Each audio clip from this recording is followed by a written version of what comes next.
He's also going to read me your comments, which he said he would do. Hey, Josh, you're back just in time. I just set up Julianna. the next story. Oh, hi. I understand your Wi-Fi crashed, eh? Yeah, it's a miracle of modern technology. I'm having some issues here. Yes, I got it back up. I'm sorry about that. We've got issues. The name of your podcast, I do encourage everybody to get it. We've got tech issues this week, yeah. I was just talking about, so I set up the story that we had discussed a little bit earlier about what we were going to talk about, and it does kind of fit in with what we were talking about the Starbucks workers unionizing. So the economy, Biden and the Congress basically are presiding over what is being reported as the strongest 2-year performance on growth and jobs in decades. The jobs market is apparently just booming, but how does that square with the fact that, like people with college educations are working in jobs where, they're underutilized, like at Starbucks, for example? I mean, to me, I think they're organizing because they know about organizing from their 101 classes at university. You know what I mean? So they're like, hey, why don't we get on this? You're frozen again. This is going to be a disaster. I'm going to have to just guess at what you were saying. I know Josh is having a hard time with his internet, so we'll give it another try. But anyway, those are my thoughts. What are your thoughts? You can put them in the stream and we'll go from there. But this is really frustrating. I don't know what's happening.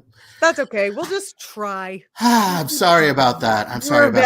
Listen, if we're talking about why the economy is booming and the Democrats are getting no credit for it, I mean, that's fundamentally a messaging problem, I think. Unemployment claims have fallen to the lowest point since 1969. I mean, that's remarkable. The unemployment rate was not supposed to recover in the labor market was not supposed to recover in terms of unemployment coming down to pre-pandemic levels until 2025. And we've shot right past that. Part of it is the media's obsession, almost unnatural obsession with inflation. I think that's filtered down to a lot of people. But part of it is that, and I think that we can kind of trace all sorts of political ills to this. There's such a massive asymmetry in terms of the Democrats' ability to get out a message and stay on message. So you have Fox News and this kind of sprawling conservative propaganda apparatus constantly telling people that things are bad, and there isn't a concerted effort to push back on that. So, that this is only one example of many where I think that's really the heart of it. What do you make of the fact that everyone's talking about, these unemployment claims are down, but so many people are supporting their families after having a higher education and working in jobs that don't require a higher education? Well, look, the thing is that we talk about the economy as if it's a homogenous blob, and it isn't that way. Even if you look at something like, I just mentioned inflation, what we're seeing right now is that people at the bottom of the income ladder are seeing their wages increase dramatically, significantly faster than inflation. People at the top are also seeing really significant gains, and people in the middle are not. Yeah. So although that's I have to say that breaks. I worked hard to get into the middle. I mean but that does break a pattern that we've seen for a long time, where it was the lower end of the labor market that was just continually getting screwed. Mm-hmm. And it's that group that I think disproportionately is organizing. They're quitting. There's a social revolution going on, and it's not just about money. It's about, dignity and, expectations that they be treated like human beings. Mm-hmm. So there's a big shift going on in our economy. I don't know where it's going to end up. It needs to be supported by better labor law if it's going to endure, but we are seeing some very interesting changes at present. That wasn't quite an answer to your question, but I kind of went tangentially. I really love the way you can get kicked off Wi-Fi twice and come back swinging with a great answer. You know what I mean? This is. I'm a pro. I'm a this pro. is Josh Yeah, Holland we're this is- talking I'm a about. pro. I've been doing All this right, for a moving on to while. our next story. I want to talk a little bit about the Remain in Mexico business. Giancarlo, put up that image of Trump. This is how CNN, there we go. Let's get that on there. So this is how CNN reported what's going on because, oh, geez, my eyeballs are barely working here. But so they're reporting about the Remain in Mexico policy having to stay. And they're basically, I keep hearing over and over, the Biden administration is restarting the Trump era border program. No, just that first line is completely inaccurate. There's a court order that a conservative judge put into place that keeps Trump's policy in order. Why again, the messaging? I cannot. It just is so disappointing to me and disheartening that Democrats aren't out there screaming from the rooftops and getting these headlines changed and pushing back. I mean, Biden didn't want to do this. He's trying to educate, he's trying to make it better by giving them, more than tents to sleep in, putting security up. But it's not his fault. It's not like he said, okay, this is my policy. What do you make of this? Democrats think that the media is going to fairly portray what's going on, the legacy media. And I don't know why. I don't know why they still do. I want to make a point here. You said it was a conservative judge. The judge who ruled on this, first of all, it was two states. I think it was Missouri and Texas. They sued right at the beginning of the Biden administration. They said, we're not going to do this anymore. Or this policy where you had to stay in Mexico to apply for asylum. Remember, these are not migrants. These are not economic migrants. These are people who are seeking asylum. They said, we're not going to do this policy anymore. It was the first month, the first week that Biden was in office. So Missouri and Texas sued. They had several claims in their lawsuit. Among them was that this was going to cause more people to be released into their states, which would increase policing costs, blah, blah, blah. The argument was enough to convince a Trump appointee. This guy was appointed by Trump as a 42-year-old. So he'll be on the federal bench for another 25 years. And so he ordered that this policy be reinstated. Now, let me just say that there is legitimate criticism of the Biden administration in that they expanded the policy somewhat. The original Trump policy only covered Spanish-speaking people and people from Brazil. They expanded that policy to cover people from everywhere in the Western Hemisphere, including Haiti. So there is some reason to criticize them on that basis. Do Haitians try to come in through Mexico? Yes, yeah. There's been a big surge of Haitians seeking asylum coming up through Mexico after the assassination of the Haitian president. There was a series of natural disasters there, et cetera, et cetera. And Haiti is in the grips of gang violence, just as are El Salvador and Nicaragua and Guatemala, which is the three countries that are sending most of these asylum seekers to our border. Oh, goodness. Yeah, no, it's a complete mess, and it's a bipartisan mess. And I talked about it a little. This other issue, related issue on the podcast, on my podcast this week. There's 4,000 National Guards troops along the southern border that were sent there by Republican governors from 20 different states. They've also sent like state troopers and maybe like food inspectors, I don't know, to sit there as props, to serve as political props in their propaganda campaign against the Biden administration.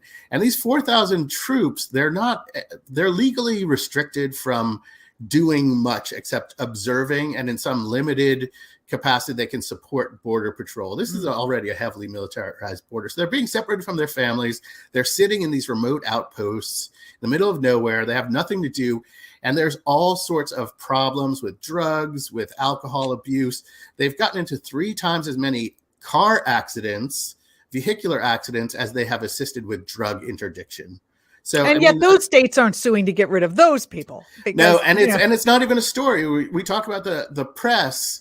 If the situation were reversed and Democrats were using 4,000 troops as a political prop, and these troops were miserable and having all sorts of problems, this would be a massive, massive story on Fox News every day. They would be getting hammered for it. And you barely even, I read about this in the Army Times. It would eclipse the burning of the Fox Christmas tree as the top story. Christmas apocalypse. The burning Christmas tree. I like apocalypse. Just put apocalypse on the back of that one. It's that big. It's that big of it. It's a genocide basically against Christians. Obviously, if you watch Fox and Friends, it is a pogrom against. They said it was a hate crime. Christmas tree Americans. If you hadn't heard the story, I wasn't going to cover it, and I don't have a picture of the burning tree. Is it even a story? It's not even a story. It's really not even a story. Yeah. A homeless person or a homeless guy.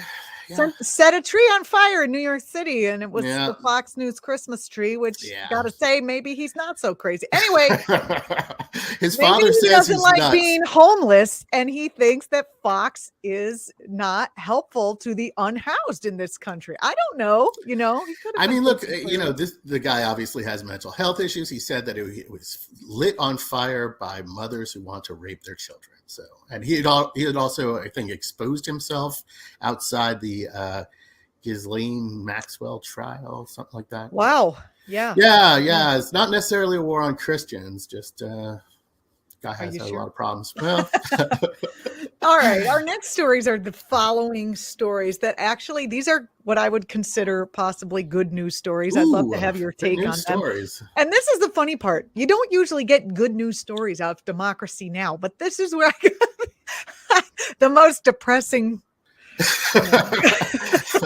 I think my show is the most depressing, honestly. No. We cover a lot of like assault on democracy stuff. So that is depressing. It's depressing as shit, honestly. Okay, but here's a couple of things that I heard. So President Biden ordered that federal vehicles and buildings start transitioning to renewable energy. The goal, which of course isn't going to fix all of climate change. Of course, that's what everyone's going to bitch about, but the goal is reaching carbon neutrality by 2050.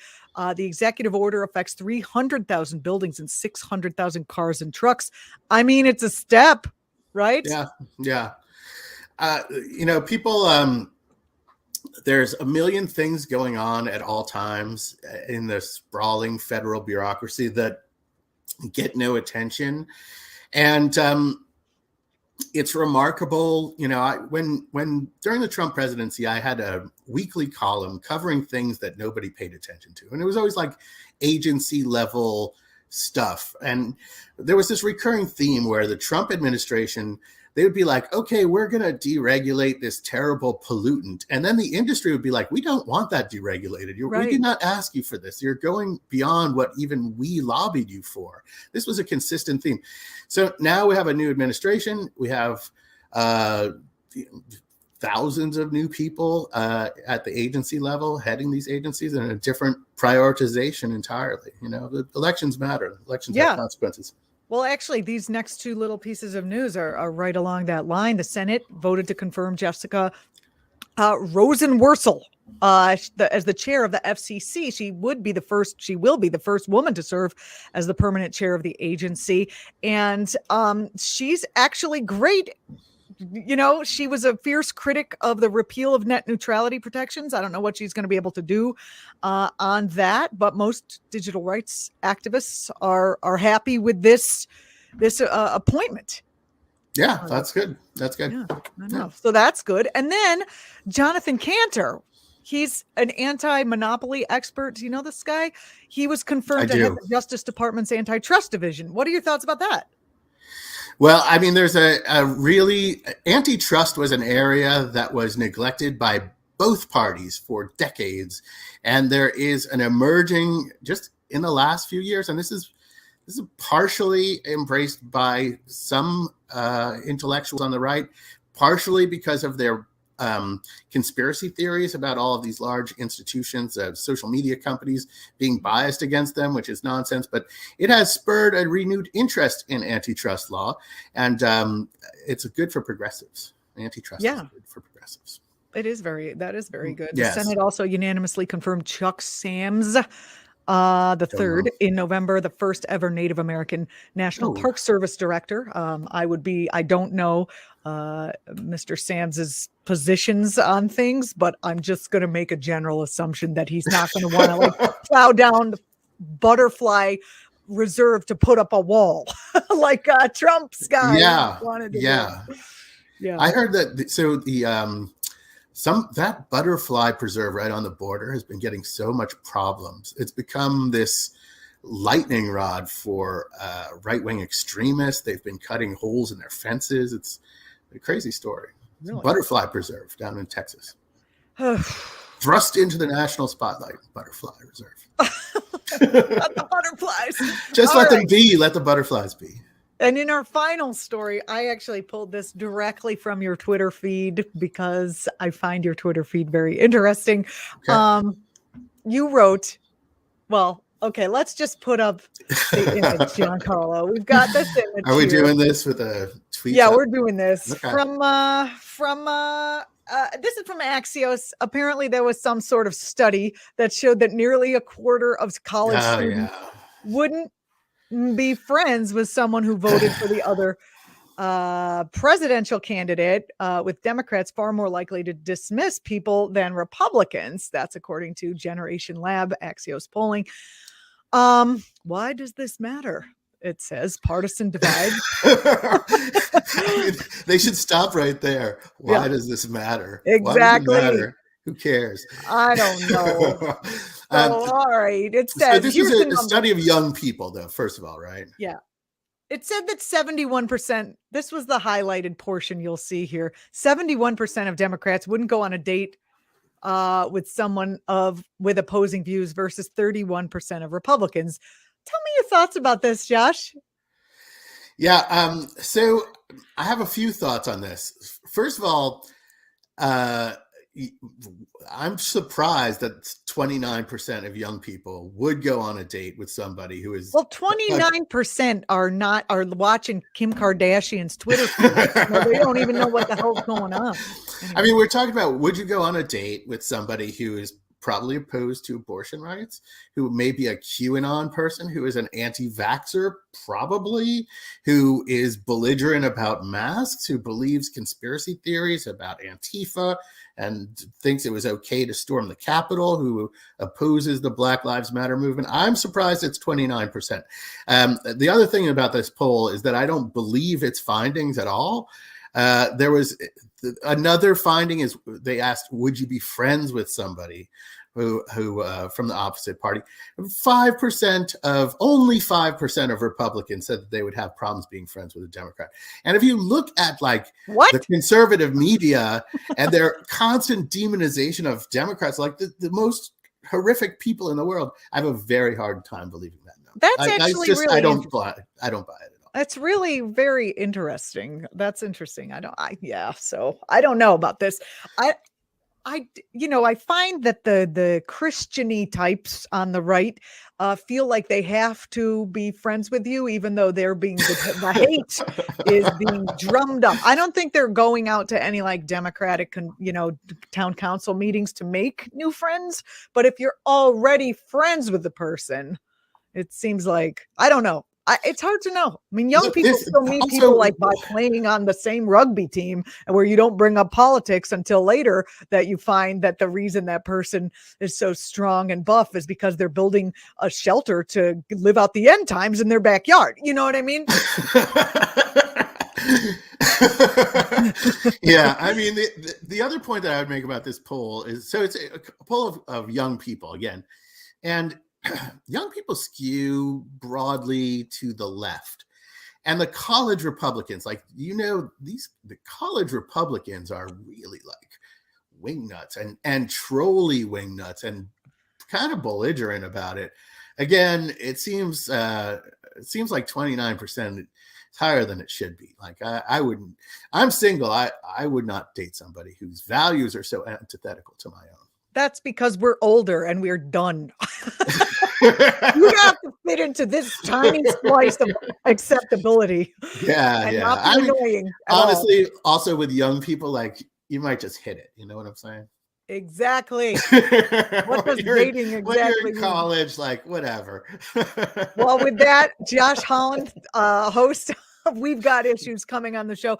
This is probably our last progressive news headlines for the year. For the year, yeah. I do thank you for being a part of this program. I love having you on. It's been so much fun. It's been so much fun. I'm going to work on the lighting next time a little. Yeah. No, I like this bunker look. Yeah, I've got a bunker thing going on. It's not my best. I'm going to work on the background. That's going to be my New Year's resolution. I'm going to work. You have a lovely background, by the way, Julianna. Thank you. This is my brand new background. Yeah. Actually, hold on. Let's back it off. Okay. I'm going to give you and the viewers an opportunity to see. Oh, yeah. That's lovely. Cat statue. Yeah. So Room Raider should really do your background there. That's a 10 out of 10. Thank you. Yeah. I hope so. 10 out of 10. All right, Josh. Thank you so much for being with us. I appreciate it. And I will see you in the new year. Thanks, Julianna. You are watching actTV. This is Act Now. Don't forget to subscribe wherever you're watching. Coming up next, our labor report. As soon as I got on the phone with Bob to talk about one story, we talked about 10 stories. So we're going to get right to it. Coming up next.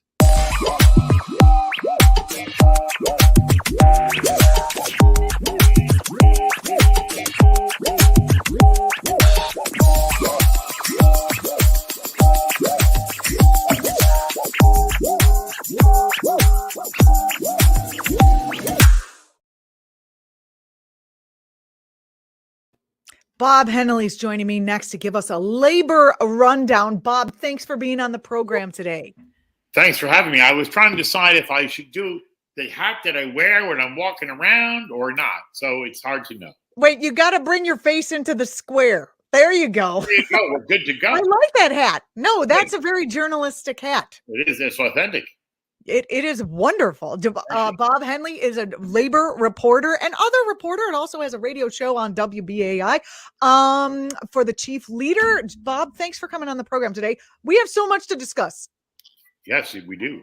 All right, let's start with how Republicans are betraying cops and other essential workers. Well, first you have to go back and look at where we are. So we've had an insurrection. We're in the middle of a pandemic that's still going on, that's claiming well over 1,000 lives every day. This has been one of the greatest challenges for working people that we've ever had in the country. And that's really not framed that way, but it needs to be. Consider that we're on our way to 800,000 people that have died from this disease, 50 million people infected. And what no one really knows for sure is how many essential workers have died just in the process of doing their job. Mm-hmm. Here at the Chief Leader, which I have to show up, of course, a copy. This is the Chief Leader newspaper. Beautiful. Yeah, there we go. Since 1897, we've recently been purchased, and now we're on the brink of making a national labor paper, which is long overdue. Very exciting. But the piece of the story that has not been told about workers is just how many people have died as a consequence of just doing their job. Here in New York City, where we pay close attention, 400 civil servants have died of various titles. We do know, for instance, that an additional 170 some odd members of the MTA, which is our transit network, members of Local 100 TWU have died. These are subway operators and bus operators. And so imagine the Guardian newspaper and Kaiser Health kept track of, up until April of 2021, close to 4,000 nurses and medical professionals died in the United States related to COVID. So we really don't have any idea. So this is essentially, it's a labor story, and we're seeing a response. They're calling it the Great Resignation because people are reevaluating their relationship with work.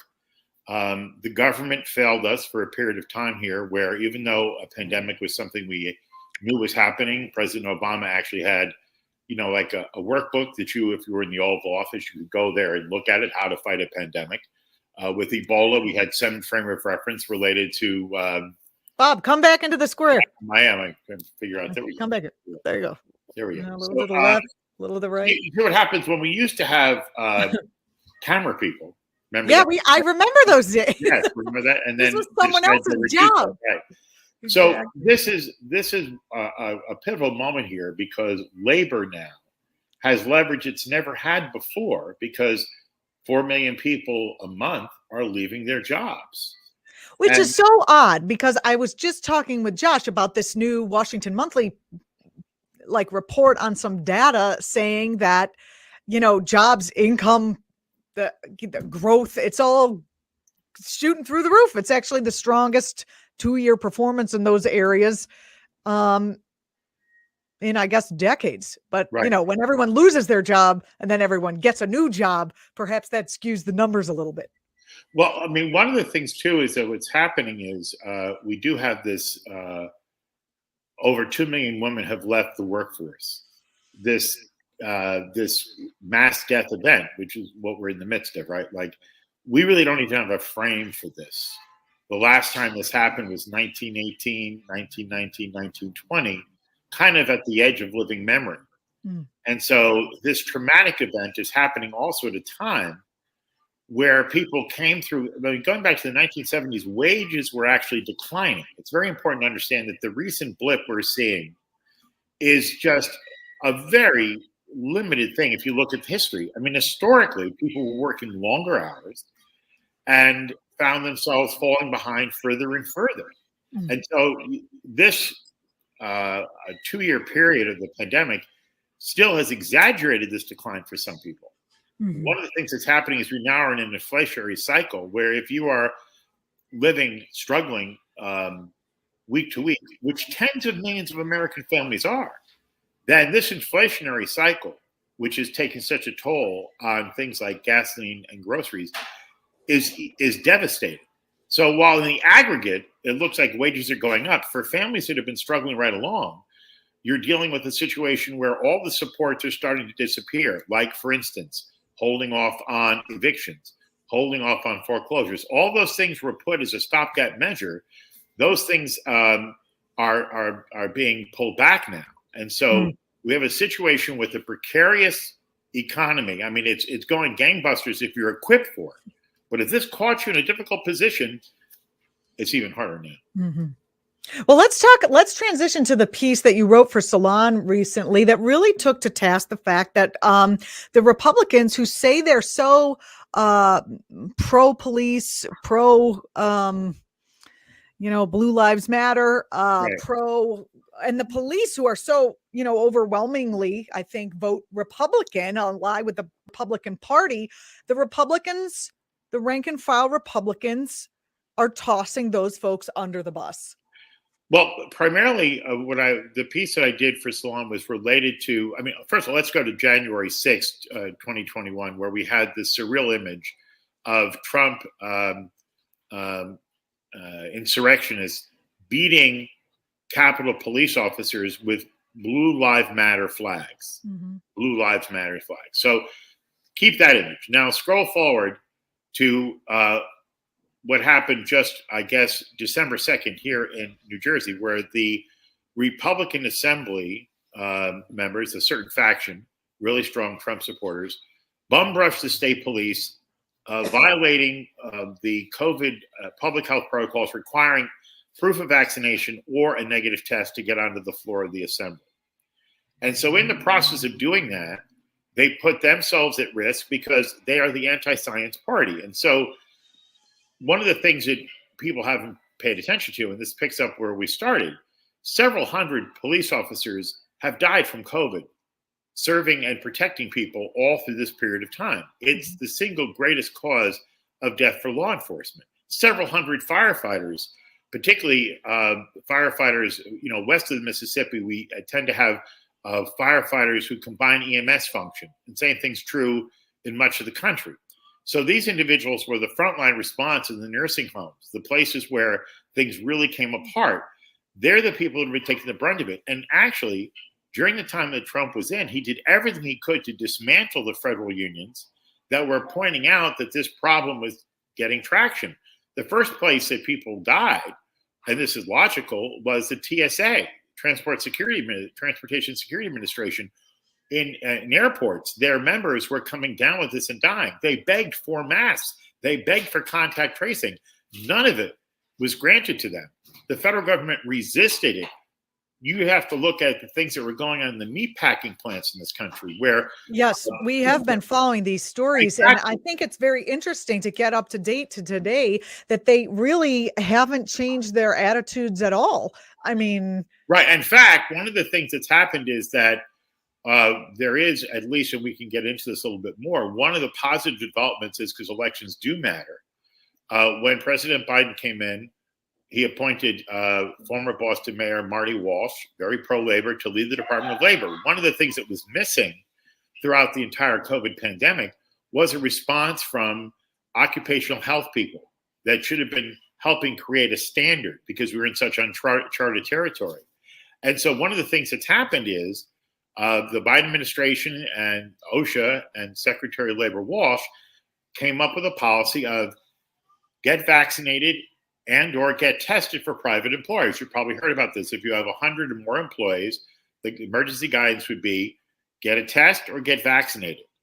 And so that's for the private sector. Now, in the public workforce, the president did mandate that federal employees, and there's like 2.5 to 3 million of them, get vaccinated. But here's the difference between some of the things we've seen, like here in New York, where Mayor DeBlasio has kind of got a coercive approach. He's either get vaccinated or you lose your job. No conversation, really. But the federal model is one where they were working with the unions. And so that's a key issue here. It's very important for people to understand. I don't know a union that's opposed to vaccination. What they're opposed to is a process where it's imposed on people without a respectful conversation that takes into account things like legitimate health exemptions. Because, by the way, as great as these vaccines are, there are a list of contraindications. And people need to have the ability, especially if this mandate is imposed after they were employed, to go through the process to protect themselves and their families. And so when we see this business of just imposing it without a conversation, it's very disrespectful to essential workers who have been giving everything, in many cases, putting their families at risk through this pandemic. You know, we have a video that you sent, or that you showed me about, you mentioned Bill DeBlasio, and Bill DeBlasio has come out and said that now everybody from their mother to their uncle has to get the vaccine, no matter what. And these let's take a look at the video. But these I was going to share it from here, but Giancarlo, do you have it over there that you could pull up? I'll give you a second to, figure out what's what in the background. It is live TV. It is live TV, and we have a beautiful producer who can, he does all kinds of great things, but he's not here in my house to run my camera. Oh, are you allowed to do this?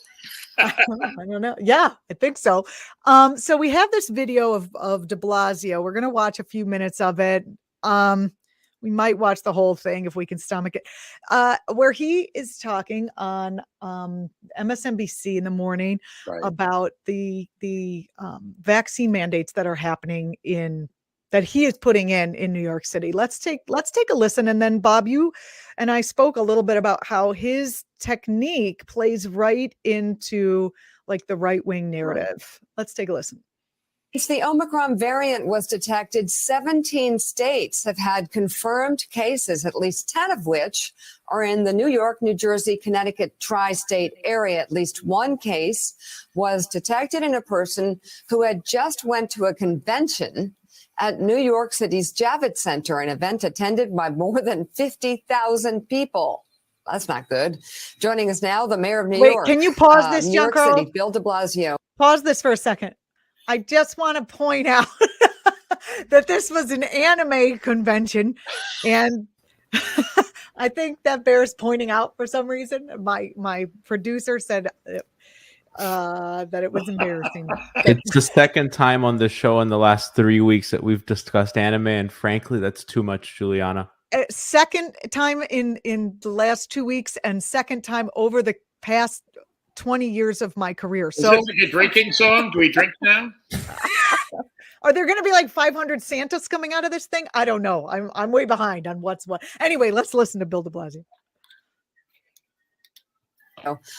And Bill, you are revealing right now new measures to keep COVID infection cases down. What are they? Yeah, Mika, look, we just talked about an attack on democracy. Well, we're under attack a different way right now from the coronavirus. And we've got Omicron as a new factor. We've got the colder weather, which is going to really create additional challenges with the Delta variant. We've got holiday gatherings. We in New York City have decided to use a preemptive strike to really do something bold to stop the further growth of COVID and the dangers it's causing to all of us. So as of today, we're going to announce a first in the nation measure. Our health commissioner will announce a vaccine mandate for private sector employers across the board. All private sector employers in New York City will be covered by this vaccine mandate as of December 27th. We're going to have some other measures as well to really focus on maximizing vaccination quickly so we can get ahead of Omicron and all the other challenges we're facing right now with COVID. And curious, first of all, that's anybody and everybody who works in New York City has a vaccine mandate at this point. How do you enforce this? We're going to work with the business community, and we've seen a lot of cooperation so far when we have put in place our mandate, for example, for restaurants, indoor entertainment, indoor fitness. We actually got a lot of cooperation. There were a few times where we had to penalize people, but it was rare. So we're going to put together the rules, work with the business community. But I'll tell you something, Mika, the fact that this is universal, and this would be my advice to mayors, governors, CEOs all over the country, use these vaccine mandates. And the more universal they are, the more likely employees will say, okay, it's time. I'm going to do this, because you can't jump from one industry to another or one company to another. It's something that needs to be universal to protect all of us. So, Mr. Mayor, you see Right, here, you one got of to the other pause it here, measures is pause the it, because I can't take another word. John Carlo, I brought you on, Bob, to talk about this. I feel like after watching that for the third time today, I have so much to say that I'm just going to have to let you talk first. Okay, so here's the thing. What's important here and is not said is the fact that Bill DeBlasio is in a difficult position. He's got hundreds of thousands of dollars of legal bills from problems he ran into related to soliciting campaign cash that was kind of borderline. He didn't get, indicted or anything, but it's certainly where he's had to have a lot of legal counseling to get himself through some pretty aggressive ways of raising money and doing business.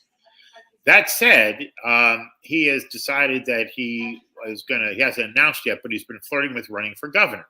So he's on a footing, because he's on his last couple of weeks here in New York as mayor, that the only way, if this is the only thing you know how to do, right, run for something, and that's pretty much what he's done his whole life, then you have to continue to have a campaign to raise cash so you can retire all the other costs related to your prior runs. It's a family business. So it's in that environment that he actually gets himself on MSNBC, CNN, because he decides that, notice the phrases, exclusively we're going to announce here. Here's a problem with that. I'm glad he's so down with businesses, but he has here a very robust labor movement in New York City, the New York City Central Labor Committee, the building trades. These are all unions that have that are supporting vaccination, that are not against getting vaccinated, have done their own promotions within the ranks of them. Why not include them if you're talking to businesses all the time? And that's another thing. The leader, Catherine Wild, who's one of the leading, I would say, spokespeople for the business interests, apparently they were surprised too. Like, nobody really got spoken to by the only people I think knew about this in advance were the segment producers from Morning Joe. Now, the problem with this. Wait, I just before I want to ask you a question. You said he's trying to raise money. How is he doing that? Do you think he's getting money from the pharmaceutical industry? He's flirting with the run for governor. I'm sorry. I didn't. Let's talk at separate times. Like, how does him putting in a vaccine mandate help him to raise money? I'm not following. It raises his visibility. Why else would he be able to get, as a guy who's got 8 seconds left in office, get on CNN, all the local channels here, and prime time on MSNBC. Because if he says he's going to raise a vaccine mandate, that's going to make him, on national news, and he's going to have to go all over the place. And in this business, a raised profile is the way you become a viable candidate. He's been sending out. Who's he going to run for? The right? I mean, I don't know. I don't know how people. I guess everybody feels like people are fed up and they believe vaccine mandates are a good idea. But as you said in our conversation before the show, this plays right into the narrative of the right. Can you talk about that? Sure. So one of the important things here is that we have two different models that are being used here. So Sarah Nelson, who leads the flight attendants union with the CWA, they have to have 50,000 flight attendants with 17 different air carriers.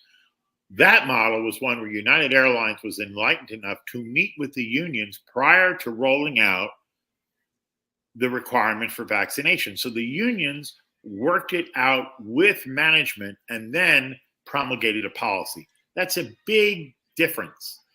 And then we have DeBlasio's approach of imposing it without a conversation. But aren't they mostly public sector unions in New York? And he's talking about private sector. Well, he did the public sector first with the really negative consequences and creating all kinds of problems. Now, it did, and he'll point to this, it did get a 94% compliance for the civil service in New York City, which is roughly, and it's important to know also, the state helped out a little bit here because healthcare workers, and appropriately so, when you consider the situation they're in, already were operating under a mandate that started getting momentum both at the federal level with the Veterans Administration and with prior Governor Cuomo and with Governor Hochul, who succeeded Cuomo. But the bottom line is this idea of this authoritarian approach of not respecting particularly unions, that's the kind of thing where Republicans, as you say, you see, really, these folks on the left, they're Stalinists. They don't really care about what workers think. And so Republicans hate unions.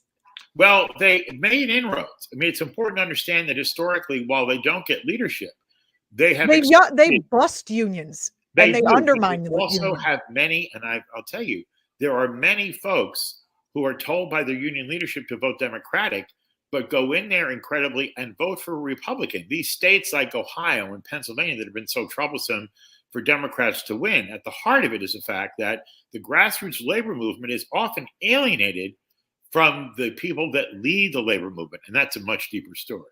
Yeah, that is a good story. And that's what we were kind of talking about when I said they don't, they still vote against their own best interests in some areas, but voting is not always one issue, right? We've got our wedge issues. I know in Pennsylvania, we've got a lot of religious folks there who will vote the abortion issue regardless of whether they're in a union or not. So I don't know. The way I see it is exactly that point that you made sort of toward the end there, which is the Republicans are trying to paint all Democrats, including Joe Biden and including everyone, as these authoritarians who can invade your privacy and give you and force you to have a vaccine in order to trade, in order to do business. And they actually have, I do a lot of following of this movement of evangelicals that believe that we're in the end times. And one of the things that was said is you will have to take the mark of the beast and you will not be able to trade.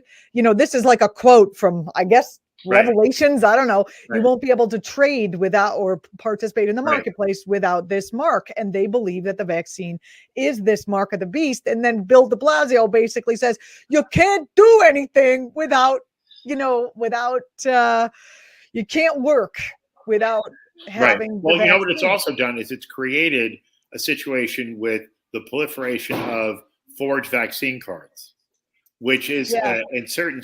And so what you do is when you create this environment, you create an occasion for crime and for individuals to do things they would normally wouldn't even consider. So that's what I'm saying. What law is a vaccine mandate based on? It just seems. This goes back. There is some case law that goes back to the early part of the 20th century, a Massachusetts precedent, which established the ability in an infectious disease situation for the local health authorities to establish basic protections. There is also certainly precedent in the school systems around the country. We know that that you have to have a certain list of vaccines to get. I know you have Yeah. a youngster. daughter, and so inoculations are required to go to school. But prior to COVID, that consensus was beginning to unravel, and we saw people saying, you know what, not for my kid.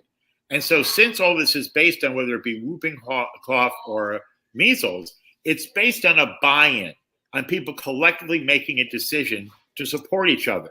And so I submit to you that this unraveling of America that we're seeing here, which is really, it's like we have two health problems here: suspicion and distrust, but then also the virus at the same time.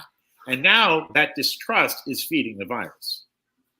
I know, but aren't we both from WBAI? Isn't distrust an important? I mean, when did the left go from like we distrust everything to like we should trust everything? You know, that's the nuance we're talking about. Absolutely. Yeah, exactly. It's very strange. And then, you know, today we also just a few, you know, half a day ago, 2 Democrats and every Republican senator voted against President Biden's private employer vaccine or test mandate. Now that's an interesting thing because vaccine or test is not actually a vaccine mandate. It's it's not. Test or vaccine. You can have your choice, which means you don't have to. Well, one of the problems here, and that we have to remember, is the CDC and the government has really had some major problems with credibility through this. And so anytime you're in a position where you're asking people to trust you, you have to be self-aware and look at your own problems historically. So let's just quickly review for people that have been following this as closely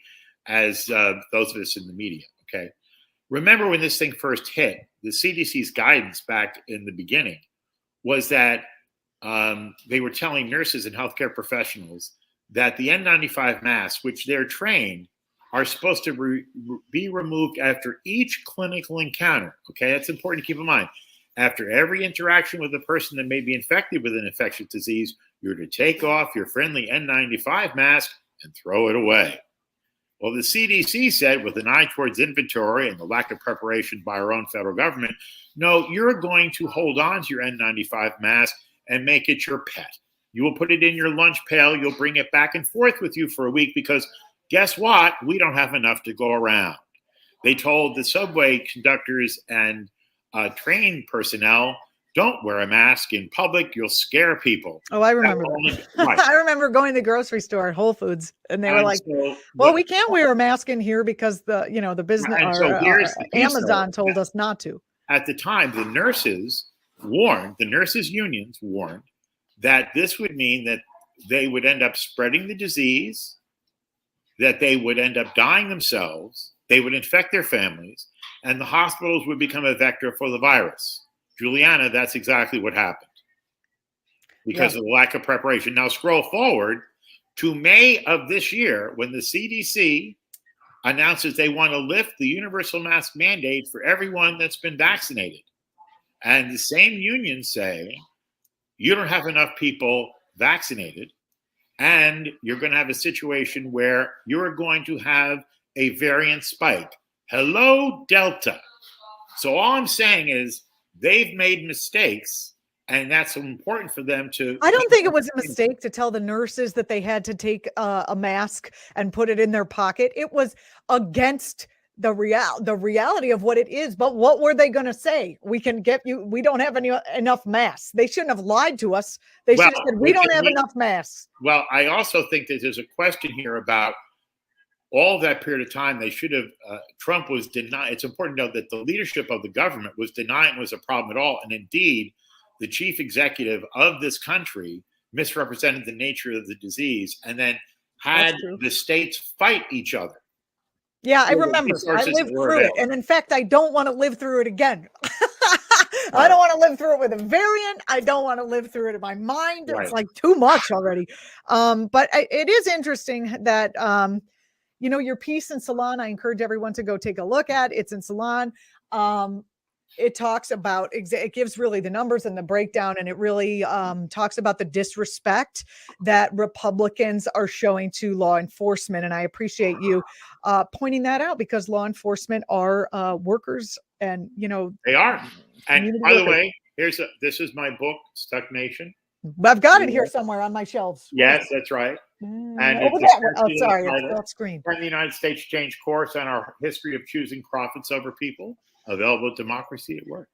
Available at Democracy at Work. You can follow Bob at Stuck Nation on Twitter. Bob, thanks for coming on the program. I appreciate it. Oh, Thank one last question for you. Yes. Did you hear breaking news today? Just knowing that you're plugged into labor and you know all about this stuff. Let's discuss Starbucks, shall we? A very big deal. Huge, right? It is. And it's up in Buffalo. And so this is the first of 9,000 locations. And it is, the earth moved a little bit today because Starbucks put a lot of money into fighting this. And we have a chance to do a revote about Amazon down in Bessemer, Alabama. NRLB has ruled that Amazon stepped over the line there and did some illegal stuff and trying to suppress the interest in the union. Right. So I say to my daughters, sorry about the planet, but the labor market's looking up. Bob Hennelly, Robert Hennelly at Stuck Nation on Twitter. Thanks so much for joining me today. Take care. Bye. Bye. Hey, you're watching Act Now. I'm Julianna Forlano. I think it was interesting how we were able to talk to Josh and Bob about some of the same issues. Just in case you just joined in, it's the three. And you didn't read the Starbucks thing. 3 Starbucks locations in Buffalo, New York, will soon be the company's first unionized U.S. shops because the votes being counted today. In this highly anticipated election, 3 other Starbucks stores in Buffalo and 1 in Mesa, Arizona, have also filed petitions for their own union elections. It's very interesting. I wonder if the Starbucks union will join forces with the Amazon union. Will join, I wonder if we'll see a big sort of nationalization of the union issue. Meanwhile, Kellogg's workers remain on strike after rejecting a tentative agreement that included a 3% raise. Kellogg said it would start replacing striking workers with permanent hires. And in more labor news, members of the UAW, the United Auto Workers, voted in favor of the one-member, one-vote system, which will allow workers to directly elect their president and other leadership. The election reform came after a federal corruption probe, which found that UAW leaders were using union funds to make, not get that Toyota Camry, but maybe get something a little higher up, luxury purchases, and to support some lavish lifestyles. I love the way they report that right after they report. That's one of our major newspapers here. They love to poop on union leaders and union leadership. Hey, there's corruption wherever you go, but it is exciting that the workers of the world are uniting. Am I right?